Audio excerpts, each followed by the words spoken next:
TV. Hollywood writers can't make this stuff up. Wait until you hear what the eyewitness testimony was this morning at the Tory Lanez.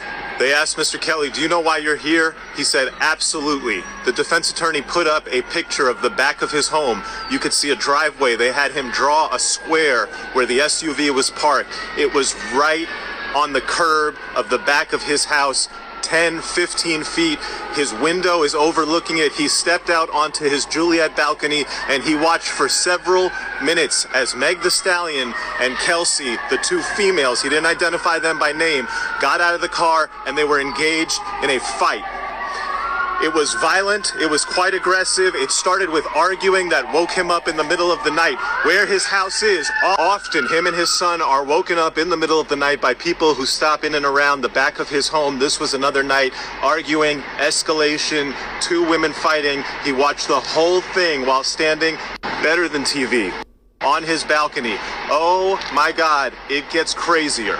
As he looked down on a fight that he described as quite violent, he then saw the larger gentleman, this is presumably the security guard Quan, come and violently try to separate them. Eventually, all four were involved in what he called an aggressive, everyone fighting, essentially just a melee, a free-for-all between four people in the middle of the night, right outside of his back window. He said at one point he saw one woman go back towards into the car. At that point he saw a muzzle flash. Then he said there was a man, and after the first few shots from the woman came off, he saw the man getting involved with the woman and more shots went off. On cross-examination, the prosecutor asked him, "Did you see the man shoot?" He said, "Yes, I saw the shorter man with a gun shooting violently in the air at least 5 times.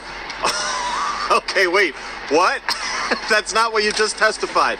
Then the defense attorney went back on his balcony. Back and asked him, "I thought you said you saw the woman and then you saw the man shoot." And he's like, "Yeah, you have to understand, it was just a crazy free-for-all and it all happened very quickly." And then he said the most shocking thing that has come out in this case, which is that after the shots went off, one woman crawled further away, that the 3 people then went over there and beat her violently while she was on the ground. They picked her up. They looked like they were going to drag her and throw her into the river. Instead, they dragged her across the street, put her in the car, and drove off. The prosecution, we're on lunch, the prosecution is going to come back and basically they're trying to build the case that this witness is lying because he's intimidated by the defense, that he never said anything about the muzzle flash going off near Kelsey, and now he's saying all this because he's scared of telling the truth. We'll see how that comes out on direct. Here's a fact though. He has been consistent about a couple things. One, the 2 women back and asked him, "I thought you were outside that car fighting for several minutes."